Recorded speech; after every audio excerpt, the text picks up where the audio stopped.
Dr Laurence Ndong, enseignante, chercheuse, écrivaine. Cette année, j'ai publié un ouvrage aux éditions L'Harmattan qui s'intitule « Gabon, pourquoi j'accuse ». Pourquoi j'accuse? Parce que le Gabon n'est pas ce qu'il aurait dû être et les Gabonais dans ce Gabon ne sont pas ce qu'ils auraient dû être. Le Gabon est une nation que Dieu a bénie de toutes sortes de richesses.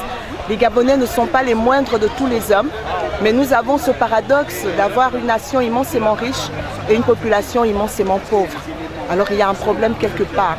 Et pour ce qui me concerne, ce problème est lié à la gouvernance, donc à la manière dont le Gabon a été gouverné depuis son indépendance, notamment ces 50 dernières années où nous avons été dirigés par le même parti, par la même famille.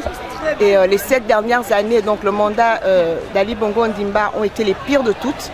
Donc c'est la malgouvernance aujourd'hui qui fait que le Gabon n'est pas cette grande nation qu'il doit être parce qu'il a tout pour ça. Il a les richesses, il a le potentiel humain pour l'être. Et donc c'est le sens de mon engagement de dire qu'il est temps que le Gabon soit dirigé par des hommes et des femmes qui aiment ce pays, qui ne viennent plus pour s'enrichir personnellement au détriment du peuple. Parce qu'on ne peut pas ruiner un pays comme le Gabon a été ruiné. Aujourd'hui, tous les indicateurs sociaux sont au rouge. L'éducation, nous avons le système éducatif qui a le rendement le moins élevé au monde. Le taux de redoublement est énorme.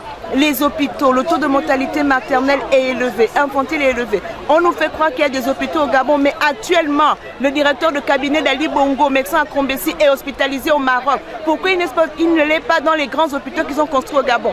Tout ça, c'est de la poudre aux yeux, parce qu'ils n'ont jamais eu qu'un seul leitmotiv, piller l'argent des Gabonais, piller le Gabon et laisser les Gabonais sur la paille.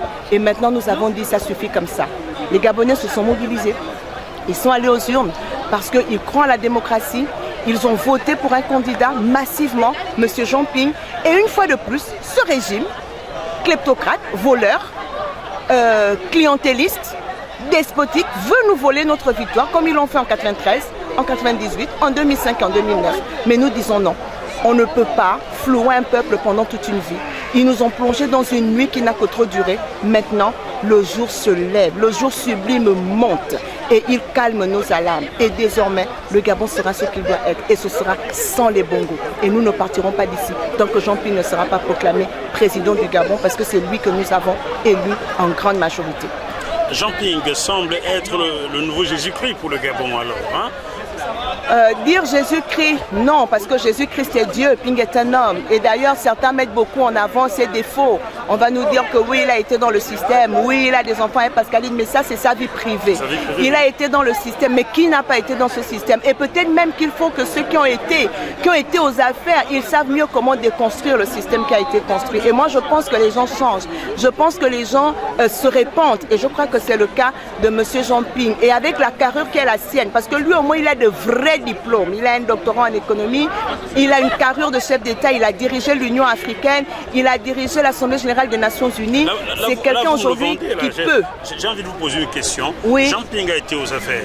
Oui. Son bilan, selon ce que ses détracteurs disent, est négatif. Il a été à l'Union africaine, son bilan est discutable. Aujourd'hui, il arrive à la tête, il va peut-être, car nous sommes mardi 30 août 2016, il est 20h moins 11 minutes à ma montre, dont les résultats ne sont pas encore proclamés.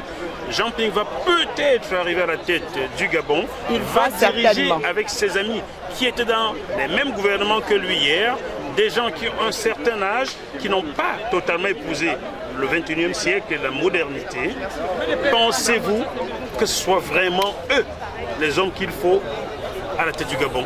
Alors, votre question a plusieurs volets. Je dis, Jean Ping a été ministre, les autres ont été ministres.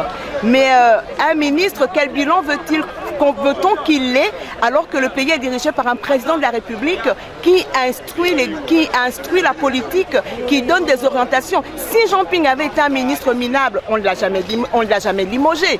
Ça veut dire qu'il convenait au président qui dirigeait. Et donc le président qui dirigeait est responsable de la gestion de ses ministres. Donc je ne vois pas Jean Ping, moi je l'ai connu ministre des Affaires étrangères, il a été un brillant ministre des Affaires étrangères. Il est arrivé à l'Union africaine, comme tout le monde, on pourrait dire que son bilan est discutable, mais on trouve qu'il a bien dirigé l'Union africaine. Maintenant, avec qui M. Jean-Ping va diriger? Rien ne nous dit qu'il va diriger forcément avec ce que vous appelez les anciens. Les anciens sont là pour conseiller, les anciens sont là pour accompagner. Et même ces anciens, qu'est-ce que vous en savez? Vous dites qu'ils n'ont pas traversé le 21e siècle. Peut-être que si, en ayant fait leur introspection, en ayant vu ce que le Gabon est aujourd'hui, et si jamais ils avaient décidé de s'amender, et c'est ce que je crois, pour entrer positivement dans l'histoire du Gabon, comme ceux qui l'ont rétabli, comme ceux qui l'ont reconstruit. Moi, ça ne me pose absolument aucun problème. Je n'ai aucun problème avec ça parce que je sais que ce sont des personnes consciencieuses. Ils ne vont pas s'accaparer le pouvoir parce qu'ils savent qu'aujourd'hui les Gabonais sont debout. Ils voient notre génération, les trentenaires, les quadras, les quinquas. Nous sommes là et nous sommes avec eux. Nous les observons. Et ils savent pertinemment que s'ils font ce qu'Ali Bongo a fait, nous le ferons aussi pour leur dire que nous ne sommes pas d'accord. Mais je veux terminer en disant ceci. Ali Bongo n'a chassé aucun de ces anciens qui ont travaillé avec son père. Ils sont tous partis d'eux-mêmes parce qu'ils connaissaient le bonhomme et ils savaient qu'il ferait du n'importe quoi. Et donc ils sont partis d'eux-mêmes parce qu'ils connaissaient le gamin. Il faut déjà entendre ce que M. Jean Eyegendong avait dit lors du discours qu'il a prononcé aux obsèques du président Omar Bongo Ondimba. C'était une allocution prémonitoire dans laquelle il annonçait déjà que la gestion d'Ali Bongo serait chaotique. Ali Bongo a mis le Gabon par terre ces 7 dernières années. Jean-Ping n'était pas au gouvernement, Oyomba n'était pas au gouvernement, Adia Ino n'y était pas, Miboto n'y était pas, tous ceux qui sont dans l'opposition n'y étaient pas. Il a emmené de nouvelles personnes, mais ces nouvelles personnes ont fait pire que ceux que l'on dit aujourd'hui être dans l'opposition. Donc le problème, ce ne sont peut-être pas toujours ceux qui sont avec eux, mais ce sont les Bongo qui ont la capacité de piller le Gabon et de s'entourer de ceux qui, comme eux, peuvent le piller. Mais les vrais fils du Gabon ont décidé de se lever et de mettre un terme à toute cette mascarade. Et Jean-Ping, pour nous aujourd'hui, c'est le candidat que toute l'opposition a choisi. Il a réussi à fédérer les Gabonais, il a réussi à fédérer l'opposition. Casimir Oyemba, Guy Soubandama, Léon Paul Ngoulakia sont à féliciter. Ils ont mis de côté leurs égaux, ceux que l'on présentait comme étant des gens accrochés aux privilèges.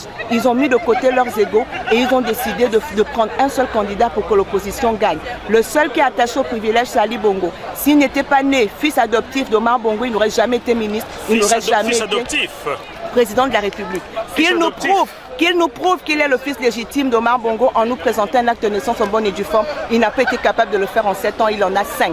Donc c'est pour cette raison que pour moi, il est le fils adoptif. S'il ne l'est pas, qu'il me montre un vrai acte de naissance. Pour vous, quel est son pays d'origine? On sait tous qu'il est venu du Biafra, pendant la guerre du Biafra.